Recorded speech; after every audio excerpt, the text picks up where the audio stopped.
challenging situation, but also because of its internal situation. And one of the biggest challenge, of course, would be the situation in Myanmar, in which many people in the region see that ASEAN is not doing enough to help solving the problem. Other challenges is, of course, the situation in different ASEAN countries, which then, of course, contribute to the increasing what is called a delegitimation of ASEAN.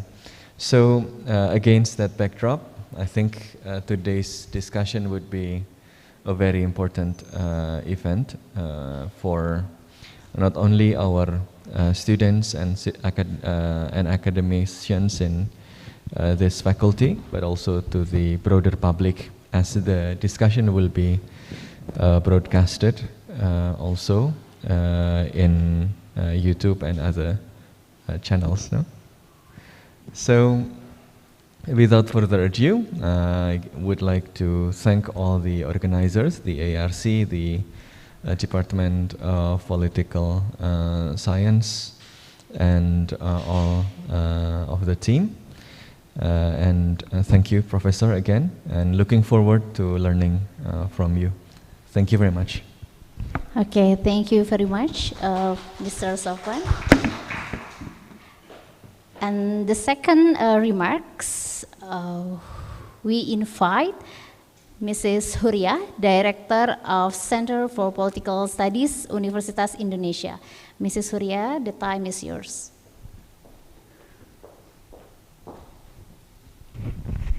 Thank you, Mbak Delia, Professor Anders, and all of guests. Welcome. Good afternoon, ladies and gentlemen.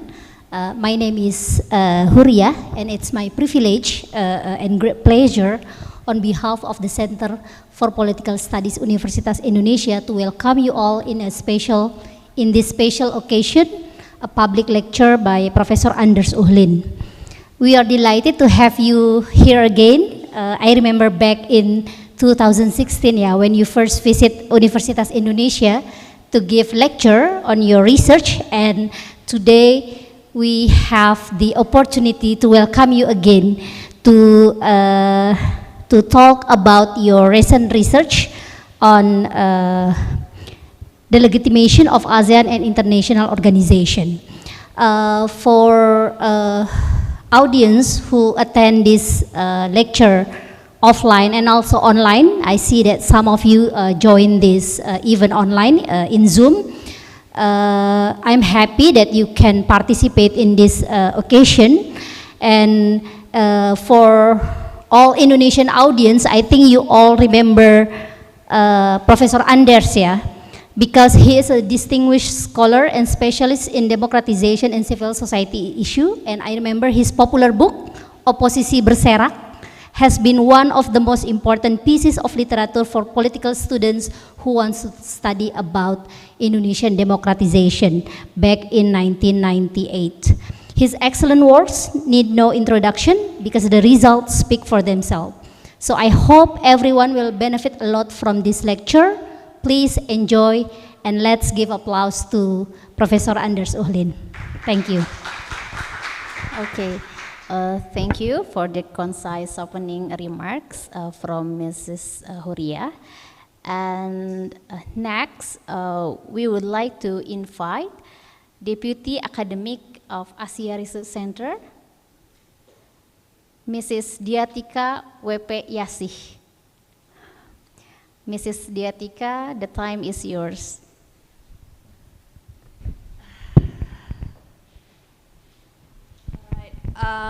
Again, I would like to thank you to Professor Anders for the time and opportunity to host this public event. I would also like to welcome students, other participants joining us offline and online. Would like to thanks to some organizations that has worked along with us and made this event possible. This event again show how important it is for disciplines in social sciences to work together and discuss issues from using interdisciplinary point of view. The sort of problem that we will discuss today is important considering the effect of international organization and the way they has been legitimized and delegitimized on our everyday public life. This morning, I imagine how our life has been all connected, and it's especially during the pandemic, and it's almost impossible to think of us living in Indonesia as only a single nation and to react on an issue as a single nation. So again, I am glad for the opportunity that we have to host this very important discussion. Time and place is yours, Professor Anders, and for the audience, I hope you all enjoy the public lecture. Thank you. Okay, thank you, Mrs. Diatika. Thank you for concise opening remarks. Yeah, before we start the public lecture, we would like to invite Professor Anders Uhlin to come forward to the stage. We also invite Mrs. Huria and Mrs. Diatika to come forward to the stage to give a token of appreciation to Professor Anders Uhlin.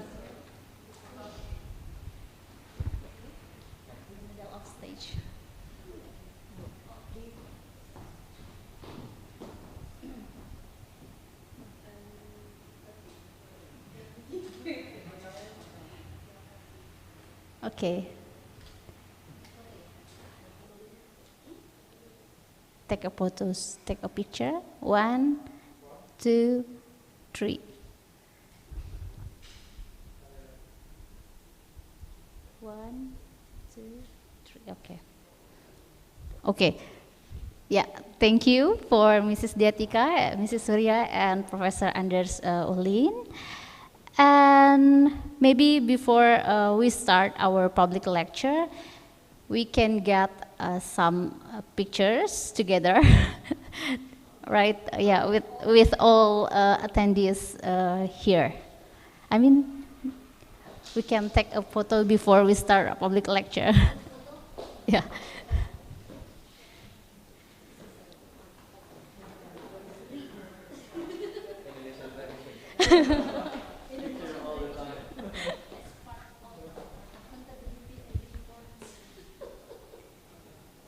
Yeah. Okay, all attendees can join to take a picture.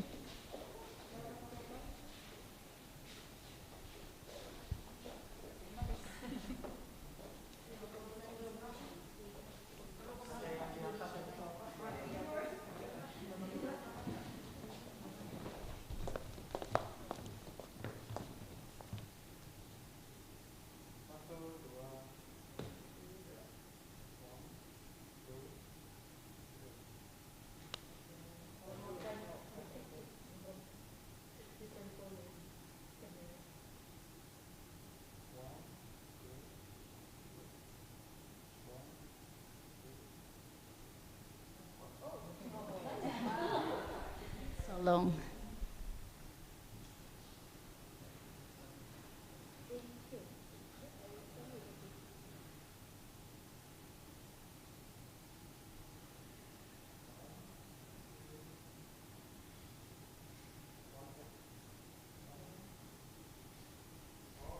Okay, thank you. Yeah. Please be seated again. Okay. ladies and gentlemen, now we have come to our main agenda, public lecture session from Professor Anders Uhlin, who stay here.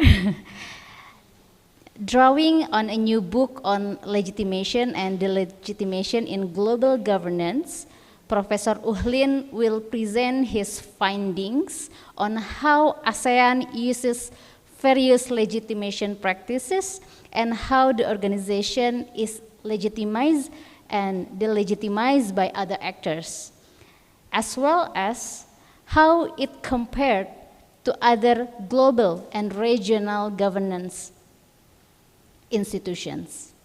His research also focuses specifically on the role of civil society engagement in the politics of legitimation of ASEAN.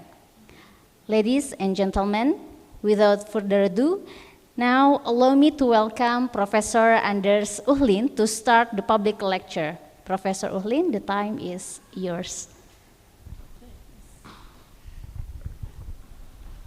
So thank you very much for this very kind introduction and the invitation. It's a great pleasure to be here at the Universitas Indonesia again.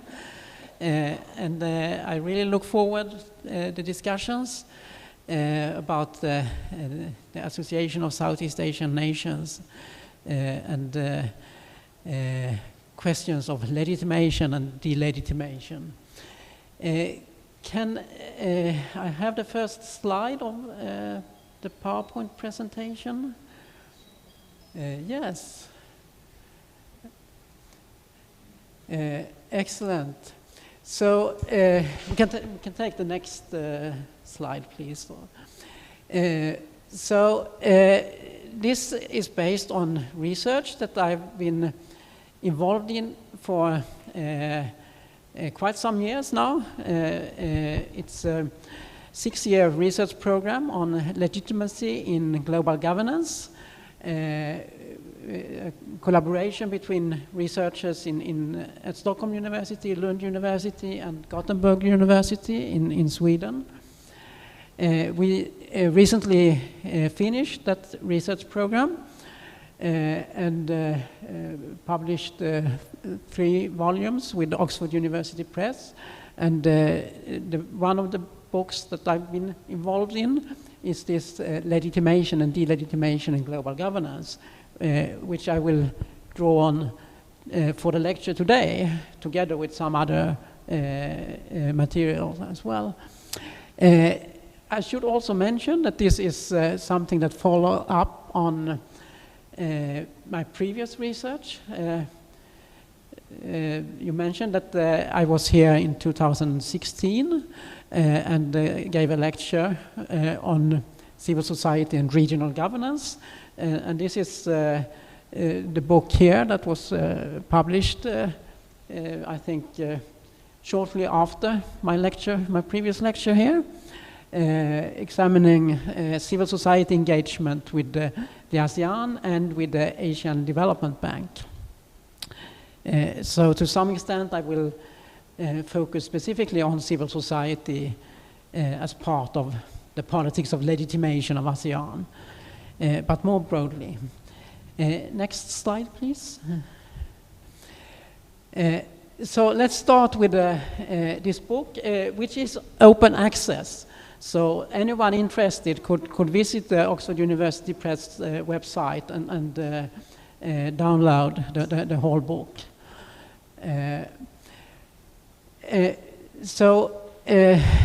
It's about a central concept in political theory, legitimacy.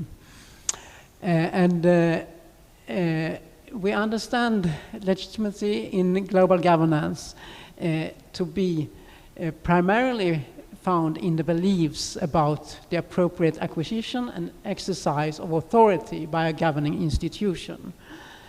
And I think the key words here are authority. It's about the exercise of authority, and importantly, beliefs.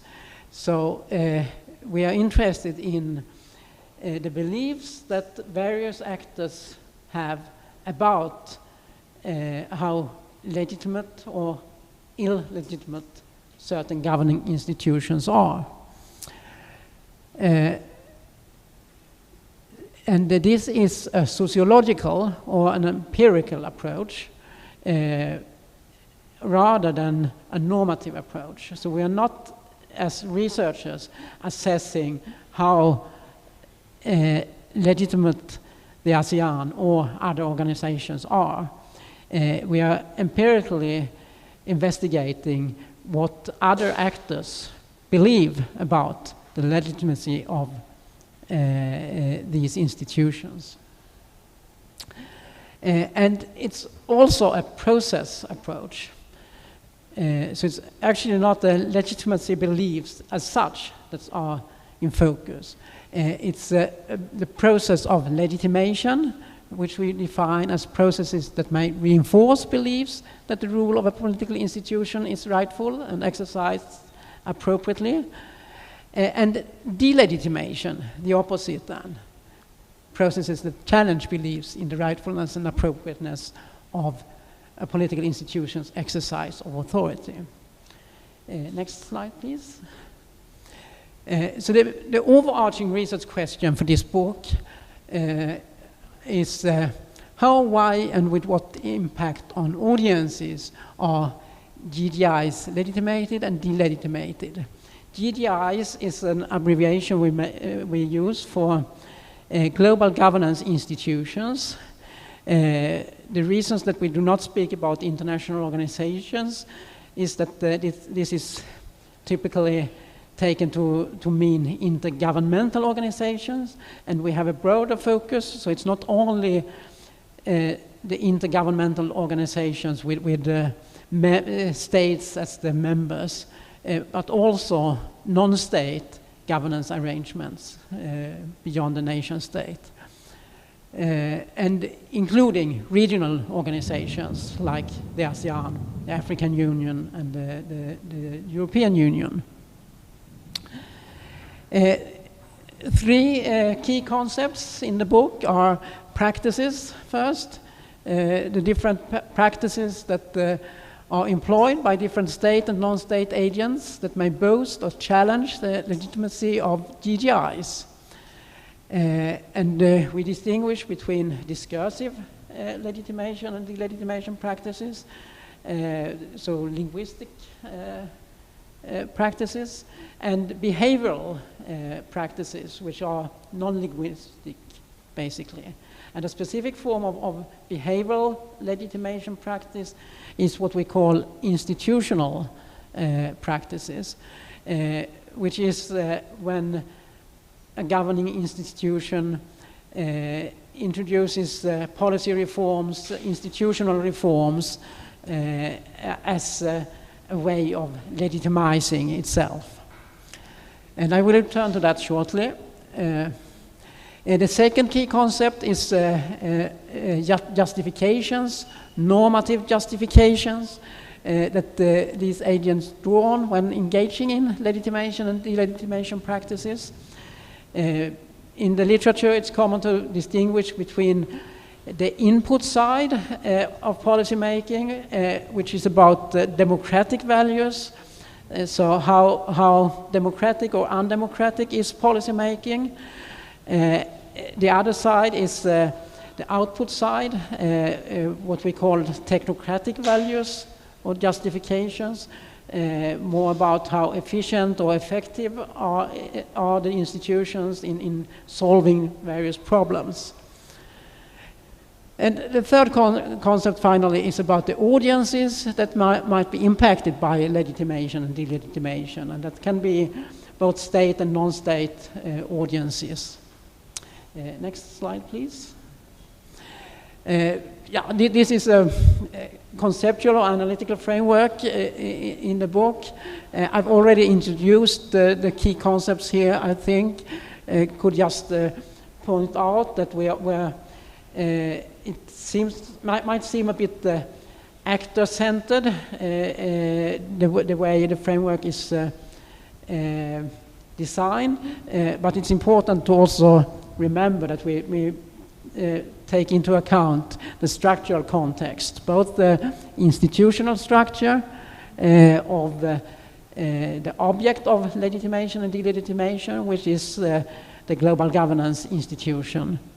And the structure of the policy field, so we are operating with different policy fields. It could be economic GDIs, it could be in the security sector, and so on. And also broader social structures, power relations in the global system, the capitalist economy, and so on. Next slide, please. So briefly something about methods and data for this book. We combine systematic comparisons across a relatively large number of global and regional governance institutions and use different, both quantitative and qualitative methods and data sets. But also more in-depth, structured, focused comparisons across carefully selected sets of 2 or 3 GDIs in various chapters in the book. So we have a very broad set of data ranging from an elite survey, a survey experiment, Twitter data, annual reports which we have coded, and other types of documents produced by GDIs and other actors, and also a quite large number of qualitative interviews. So this is the kind of general design of the study. We can take next slide, please, and move into the specific case of the ASEAN. So the book is not specifically about the ASEAN, but the ASEAN is one of many regional and global governance institutions that we analyze. So it's a comparative study, but as we will see, I think the ASEAN stands out in many respects, and there are interesting lessons to learn, I think, when comparing the ASEAN to other institutions.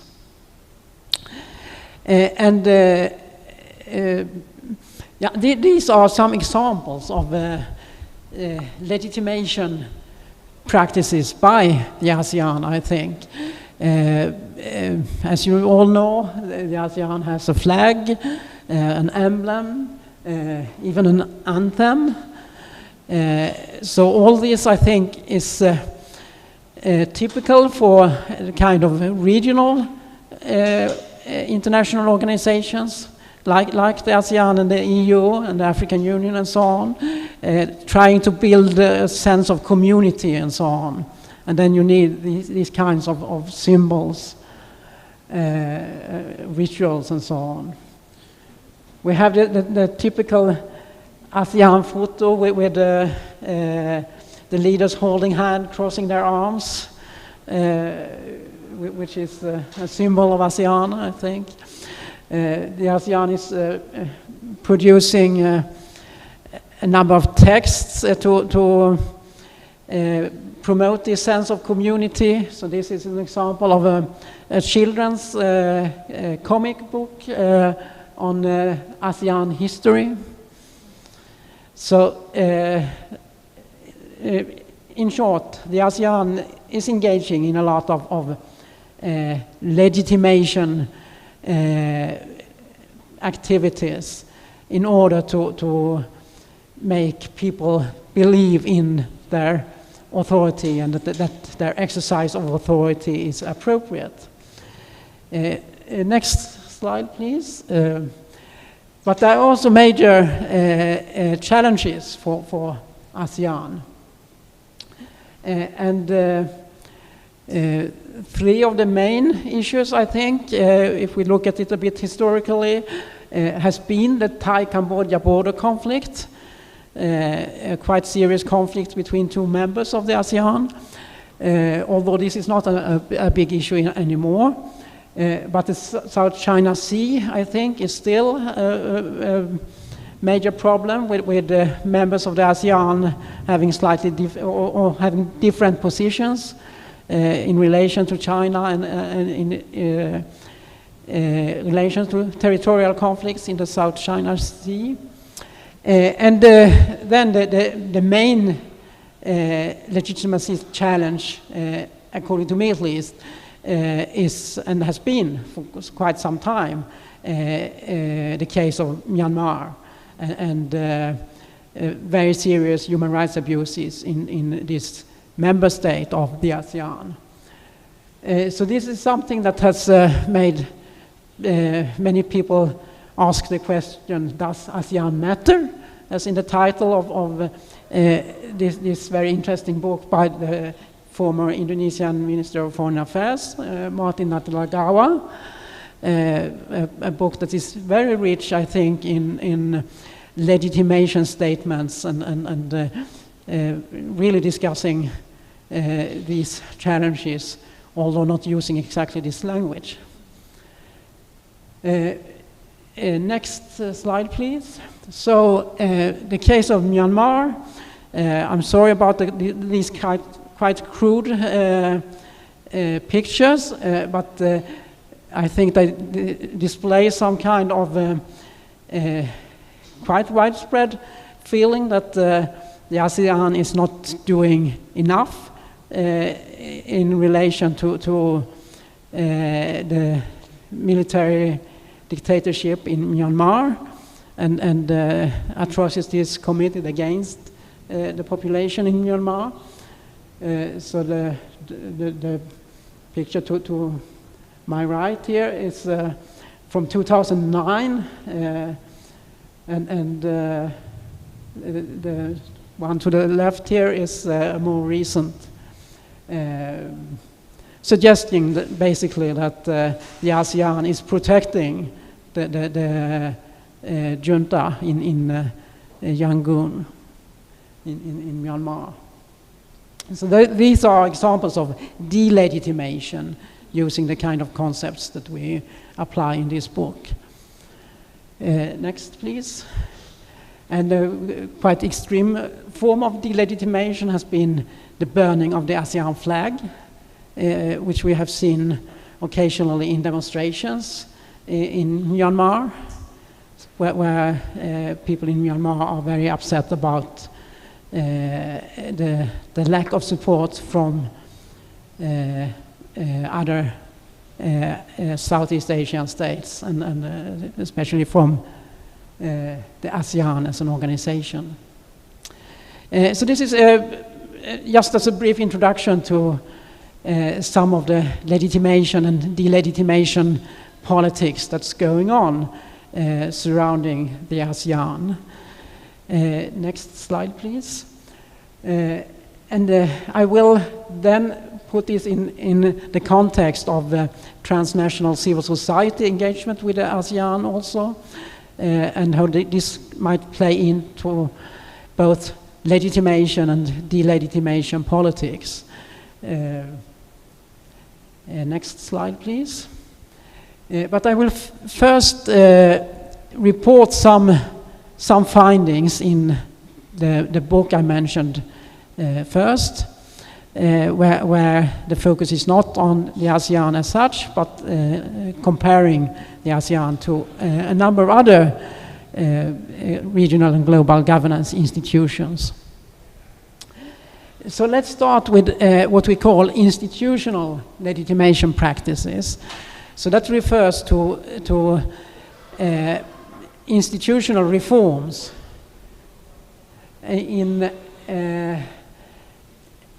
carried out by institutions, and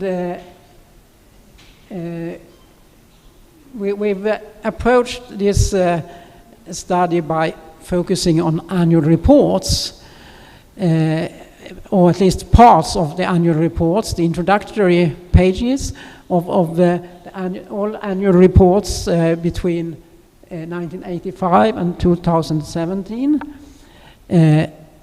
which we coded, and inductively we derived at these three categories of institutional practices: cooperation with external actors, establishment of new institutional mechanisms and entities, and decision-making or constitutional reform. So the latter here is more fundamental changes that really changed is the character of the institution.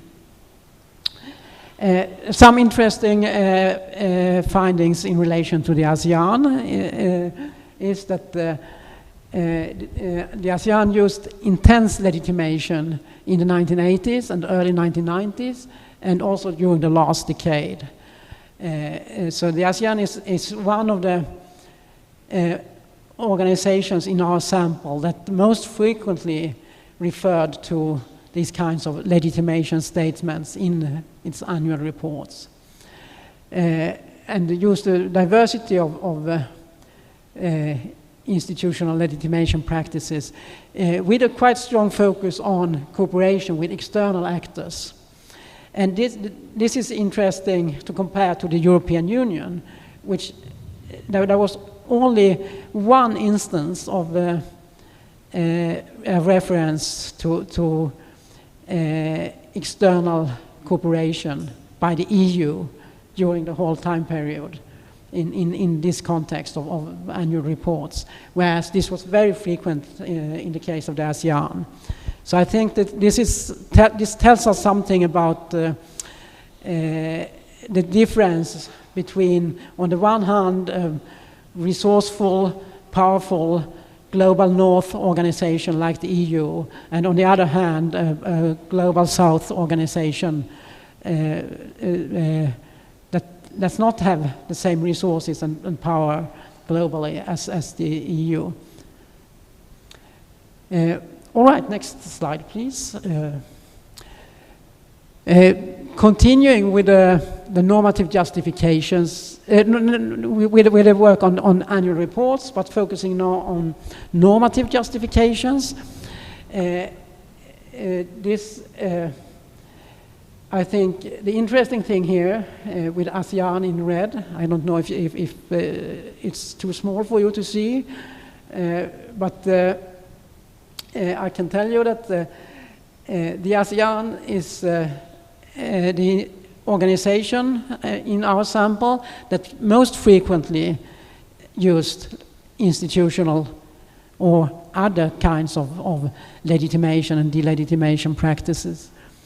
You see, for democratic justifications, 183 instances. For technocratic justifications, 301. And in both for democratic and technocratic justifications, the ASEAN scores highest of all the institutions. So at least it tells us that the ASEAN is using its annual reports for legitimation purposes, more so than many other global and regional institutions. Next slide, please. All right, I will briefly say something about behavioral legitimation and delegitimation practices. This is something that's more difficult to measure and capture in the analysis. I mean, discursive and institutional legitimation practices are something that we can find documented in various texts and so on. But behavioral practices, like providing funding or withdrawing funding for an institution, engage in activities that assist the organization, engage in protest activities against an organization, and so on.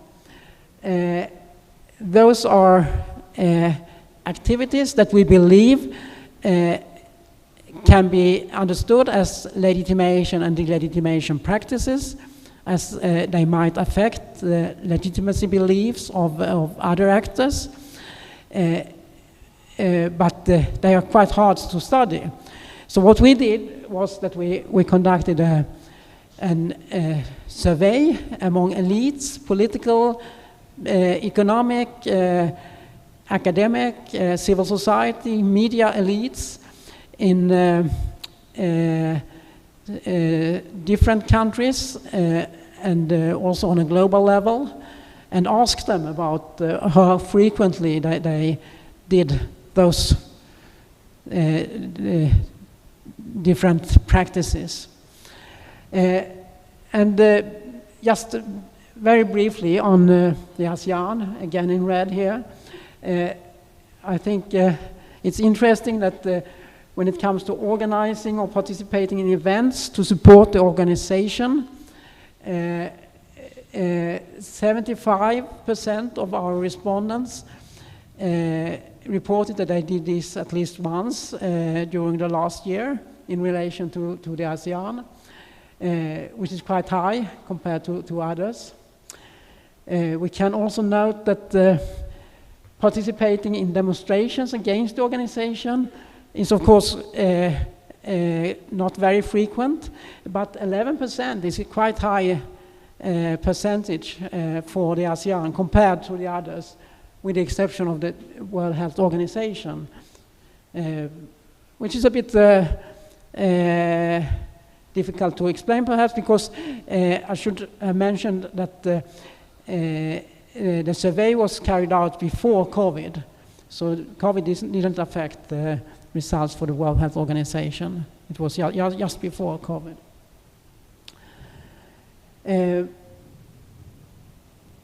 But we should also remember that when it comes to the ASEAN, this draws on, to a large extent, on responses from elites in the Philippines, because the Philippines was the Southeast Asian country that we included in the survey.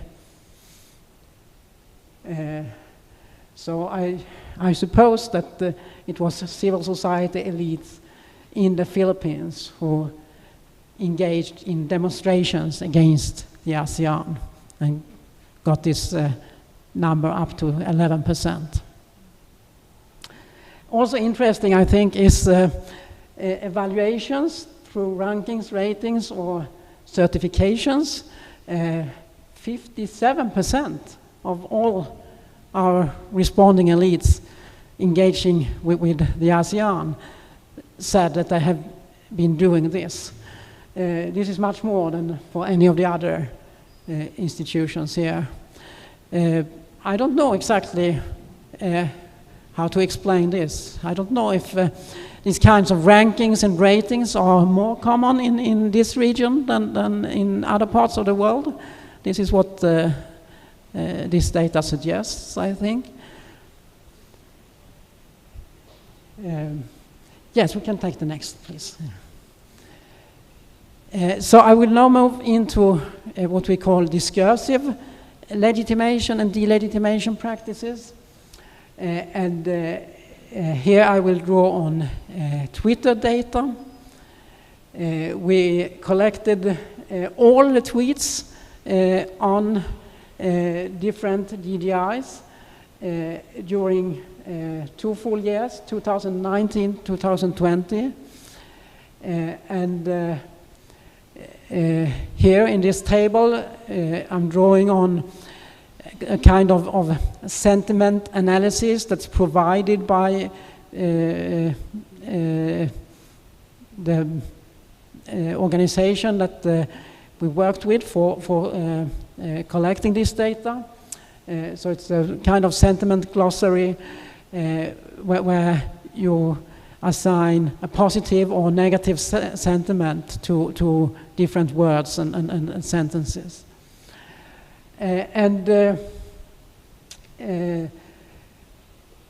Again, I think the ASEAN is an outlier here, stands out. There is much more positive tweeting on the ASEAN compared to most other institutions in our sample. It's the ASEAN and the FSC, that's the Forest Stewardship Council, this non-governmental certification of forest products, which also has a very positive sentiment overall in the tweets. But for the other institutions, it's more negative than positive. So the ASEAN stands out here. Next, please. So I will now leave the book for a while and say something about a paper that I'm working on this Twitter analysis. So the preliminary title of this paper, which is still work in progress, is Does the International Public Deem Global Governance Illegitimate, and How So? A machine learning-based content analysis of 17.5 million tweets.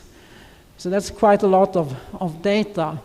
And please don't ask me about the technicalities about this machine learning, because I have no idea at all. I rely on my colleagues here, especially Maxime, who has been constructing this.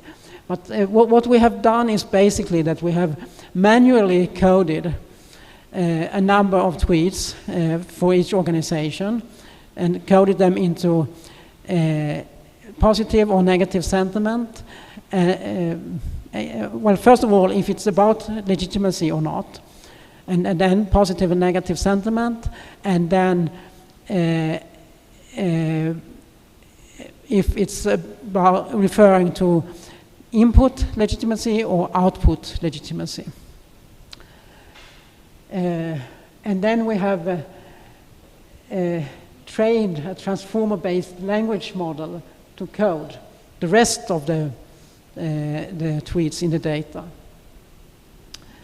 And some tentative conclusions here are that the international public evaluates GDIs positively on average, and this is associated more with output than input considerations. So more about the efficiency and problem-solving qualities of the institutions, and less about the input side of democratic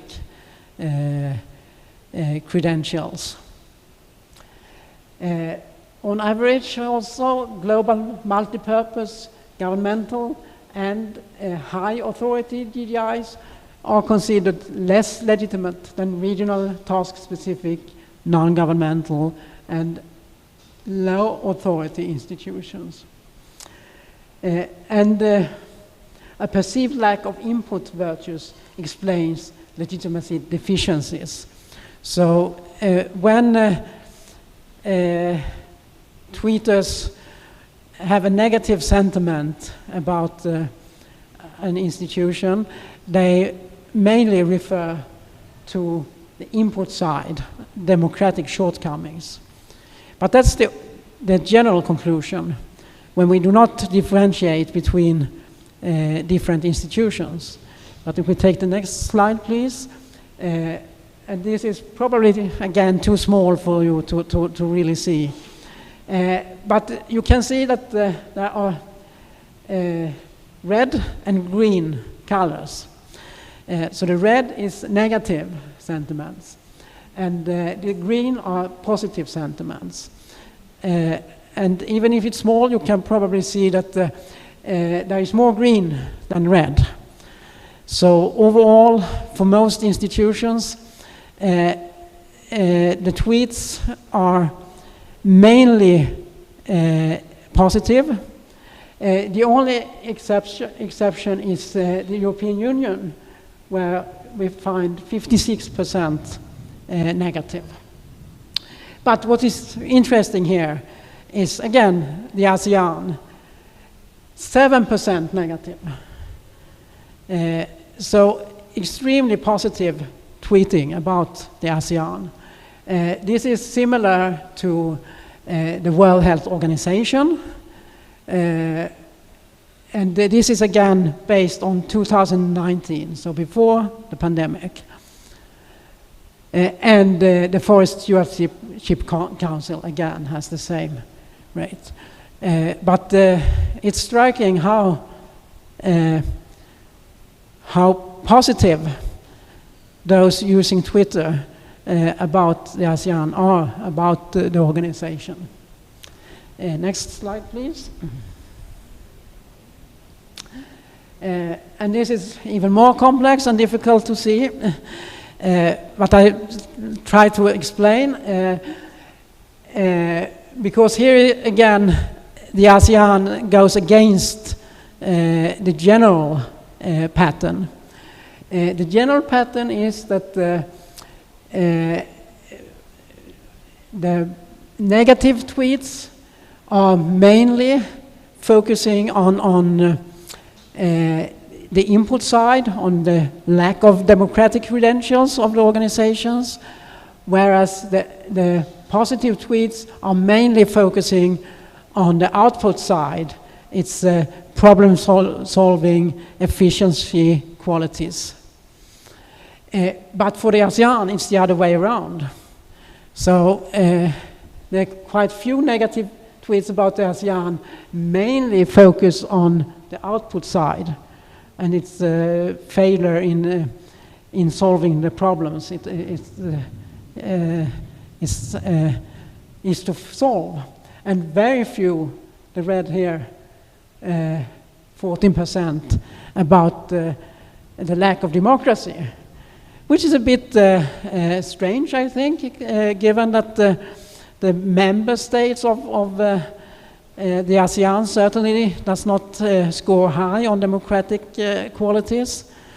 But this doesn't seem to be a major concern about those using Twitter. I should say also that we have a severe limitation here in the sample, because it's also it's only English language tweets. For practical reasons, we had to limit it to tweets in English. So there is, of course, an obvious bias here. Next slide, please. All right. I don't know how much more time I have. I've been going on for quite some time now. Should about 10 minutes, okay? So then I will say something about this chapter. Now we're back in the OUP book, where I started. And this is a chapter by myself and Katja Gregorati about civil society protests and how this might provoke or not responses from the criticized global governance institution. For this analysis, we distinguish between two kinds of protests: diffuse protests, which is about criticizing, challenging the overall authority of the institution. So nothing specific, it's just that the institution as such is bad. And specific protests, which are then not questioning the rightful exercise of authority as such of the institution, but focusing on a specific policy, a specific issue, a specific practice. And then we also distinguish between protesters being recognized by GDI as significant and protesters not recognized by a GDI as significant. And this makes us expect different outcomes in terms of response from the GDI. If we have diffuse protests and protesters are recognized by a GDI as significant, we expect this to result in what we call symbolic legitimation.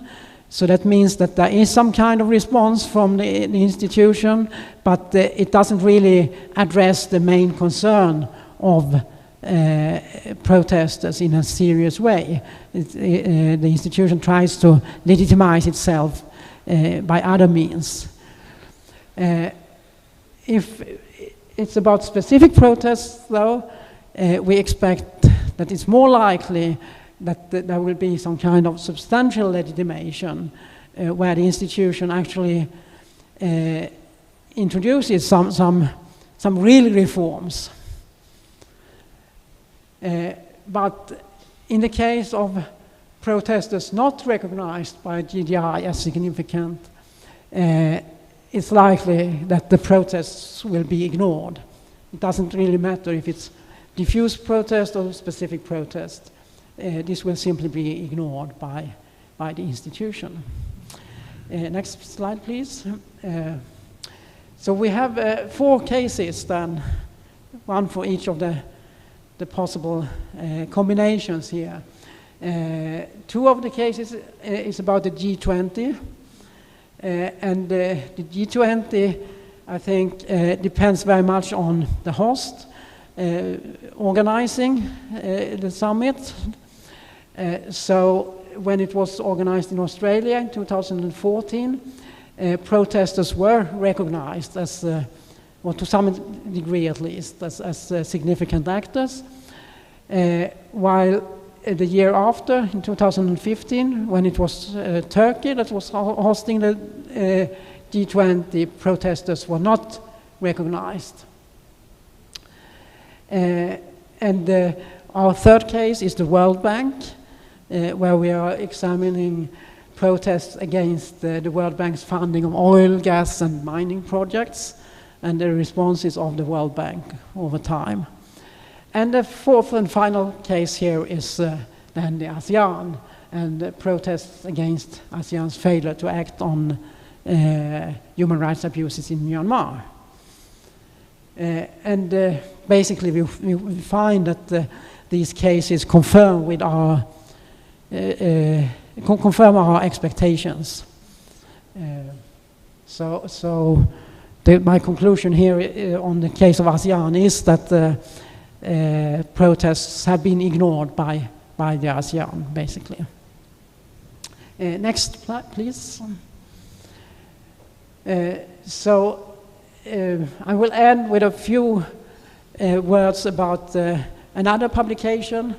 This is a forthcoming book. I think it will be out early next year. The Routledge Handbook of Civil and Uncivil Society in Southeast Asia, edited by Eva Hansson and Meredith Weiss. And I contributed a chapter there on civil society activism beyond the nation state, legitimating ASEAN, ? In that chapter, I basically make the argument that the opportunity for selected civil society participation constitutes a form of symbolic legitimation for the ASEAN. And this is something that has been driven by post-authoritarian governments within ASEAN, especially Indonesia, because they have seen this as a way for ASEAN to strengthen its international legitimacy, so its legitimacy in the views of Western states and actors and so on. I also argue that civil society activists sometimes claim to challenge the legitimacy of ASEAN through severe public criticism, including street demonstrations and so on. But overall, through their engagement with this regional organization, they actually contribute to its legitimation. So even protest activities could, to some extent, contribute to the legitimation of ASEAN. Next slide, please. So, in conclusion then, compared to other regional and global governance institutions, ASEAN stands out as being the most active in using its annual reports to legitimate itself. It stands out as frequently using cooperation with external actors as an institutional legitimation practice. It has experienced more elite legitimation through participation in supportive events. It's being more frequently evaluated in rankings by national and global elites. it faces very limited delegitimation on Twitter. You remember large majority positive tweets about the ASEAN. But when it faces delegitimation on Twitter, it's related to the output side rather than the input norms. Whereas it's the other way around for almost all the other institutions in our sample. And the final slide, please. So on civil society, like many other GDIs, ASEAN has engaged with civil society actors as a form of what I would call symbolic legitimation. We have the whole people-oriented rhetorics within the ASEAN. We have the ASEAN civil society conferences, partly supported by some governments and so on. But unlike many other GDIs, ASEAN has not developed a norm on civil society participation. And as you know, this is still a very controversial issue within the ASEAN, where civil society engagement is more natural in Indonesia, for instance, but where many of the more autocratic member states are very much against civil society. And this means that ASEAN is less responsive than most other GDIs to civil society demands, and especially to protests. All right, I think I stop there, and I welcome questions.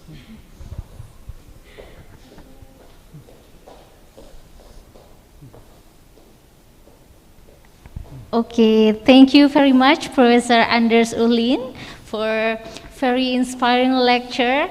We really appreciate to the knowledge and information which have given by Professor. Right, now I think Professor waiting questions from audience. Now we have come to the Q&A discussion, Q&A or discussion session. For attendees who wants to deliver questions, please raise their hand to open the microphone and deliver your question for Professor Anders Uhlin. And also for all audience who join us through online, maybe you can deliver questions in the box of Q&A. Yeah, maybe, yes. Okay, from offline audience. Okay.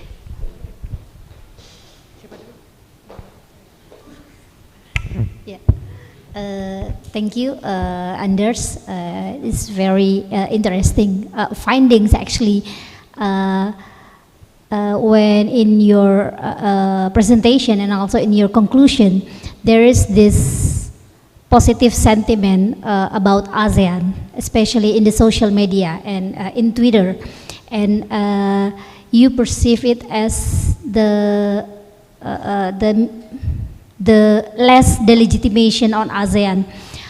Do you also examine the trend of public sentiment on Twitter, for example, based on the countries? Based on ASEAN member countries, and also based on narrative or discourse mentioned in the Twitter.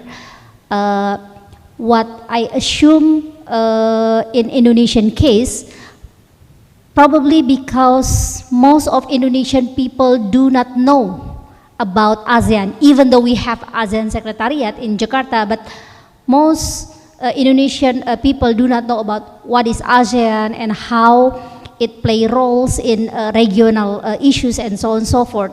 So is it possible that the delegitimation of regional institution is also determined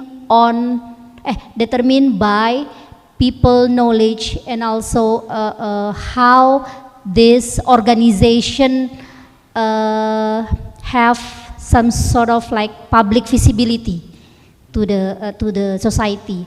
And the second is about the key question on is ASEAN really matters? So how do you answer this question based on your findings on your research?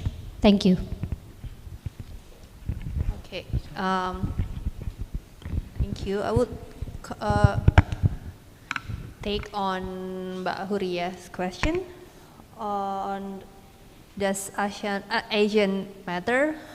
I would like to, I think, go back to your conclusion that ASEAN does not really respond to civil society demand. So my question would be, do you think this means that ASEAN is an elitist organization in a way that its legitimation and delegitimation benefits mostly the elites? And when we talk about the elites, it seems like the sort of legitimation and delegitimation doesn't really resonate with what happened in the grassroots as represented by the civil society. Thank you. May I answer? Yes, maybe the last question. Any?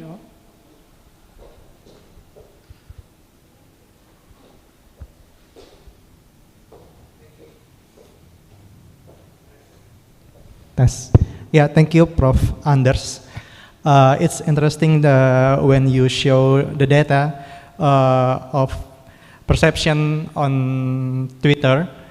I wonder that is there any elites or civil society organization or actors role that influence public perception of ASEAN on Twitter?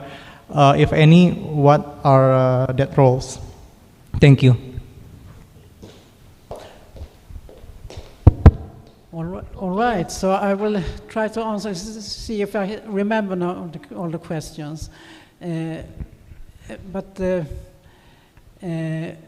I think the first one was about, yeah. Professor, you can sit, maybe. No, Oh, but okay. From, yeah. Whether you explore more on the trend of public sentiment on ASEAN, because it seems that the positive sentiment does not really reflect Indonesia. the situation. No, exactly.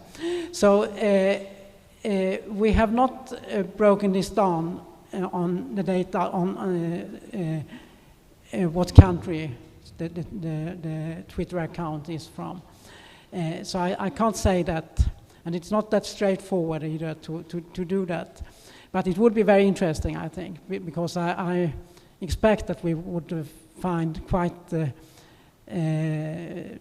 strong differences between different countries. It would be interesting to do that, but unfortunately I'm not able to identify the home country of the different tweeters, so I can't say anything about that. But in general, I think Twitter is a quite elitist social media. I mean, a lot of elites, members of elites use Twitter, and of course the general public too, but maybe not to the same extent. I think elites are overrepresented among Twitter users, and I think we should have that in mind when we evaluate the outcomes here. And I think this also relates to your questions about the ASEAN being an elite project, and yes, definitely so. I think in a sense all the global and regional governance institutions that we include in the study are more or less elitist. But the ASEAN may be more so than many of the others. I don't see that much of kind of grassroots participation in the ASEAN.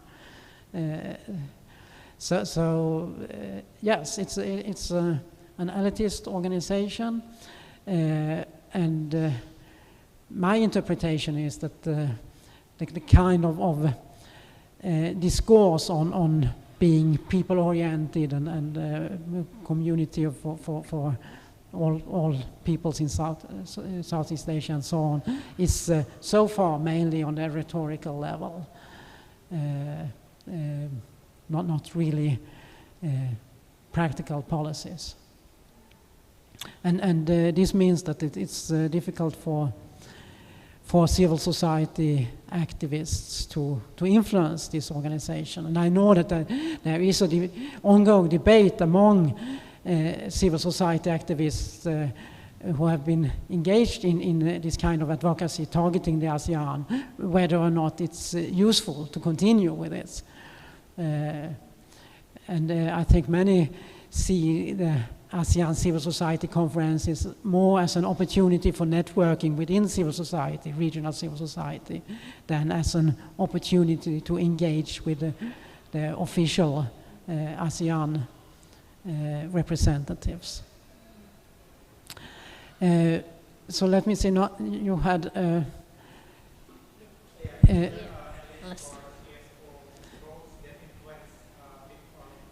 sentiment. Oh yes, and again, I'm sorry, but we have not been able to analyze the tweeters. So I don't know in the data what civil society organizations are part of this overall data. But of course, I know that many prominent civil society organizations in Southeast Asia, like Forum Asia, for instance, they use Twitter, and they, so we certainly have that. But again, I can't say how influential that tweets are, and it's again very difficult to study that. One way that we have done for the book was a survey experiment. So this is not real life legitimation and delegitimation statements, but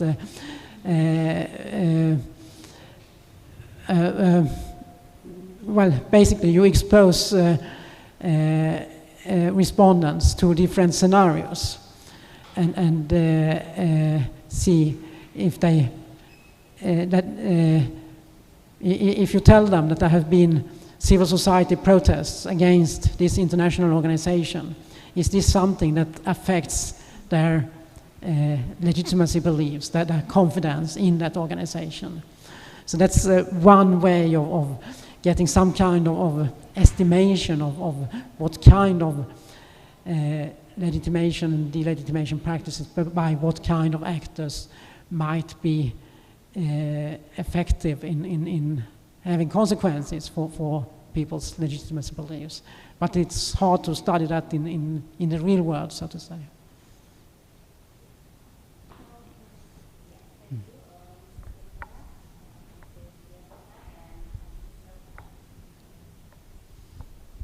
Yeah, Professor, we still have questions from audience who's joined online.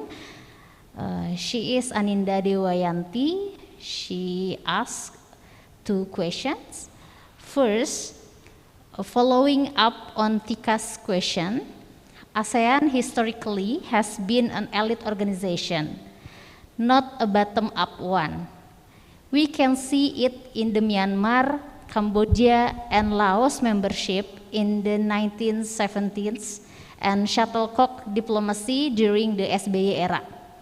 What do you expect civil society to strengthen ASEAN's legitimacy? What do you expect? What do you expect civil society to strengthen ASEAN's legitimacy? Okay. That's the first one. What do I expect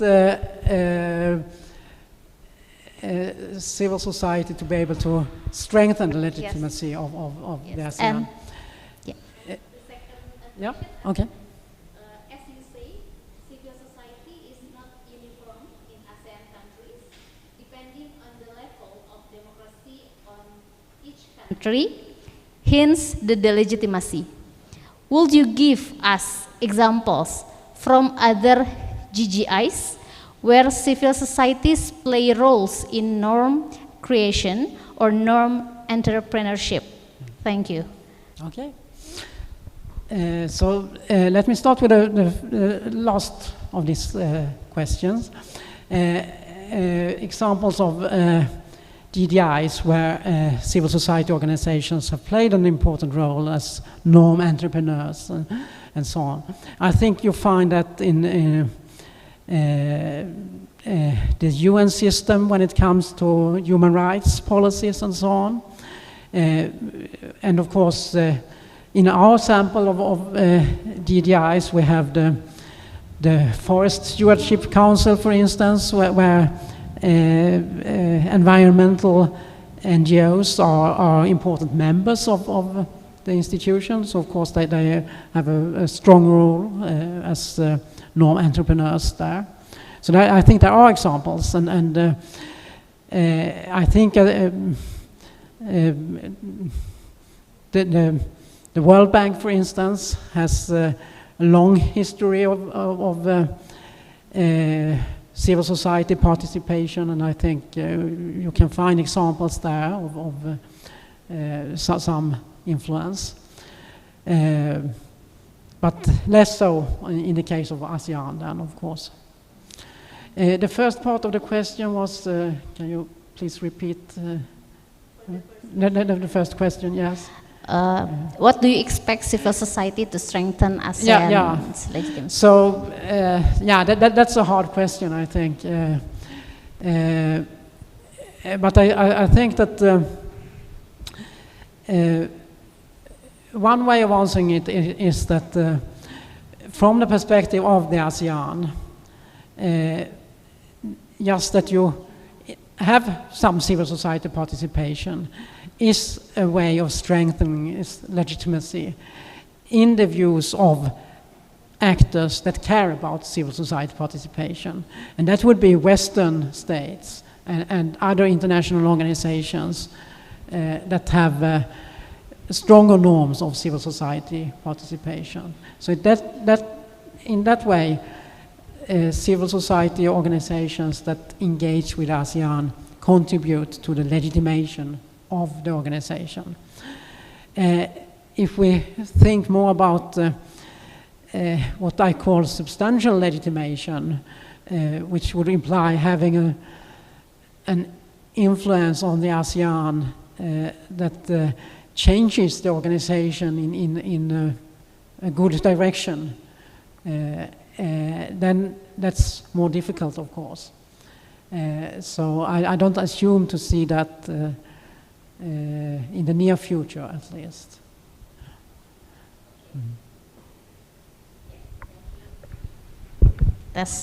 Thank you, Professor.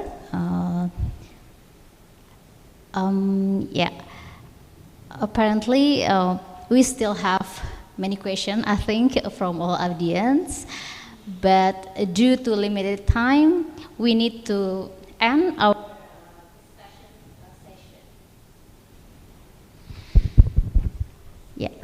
session. Once again, thank you for your kind attention and participation from all audience who's joined offline or online. Can you? Yep. Okay. Thank you very much. It's been a pleasure. Ladies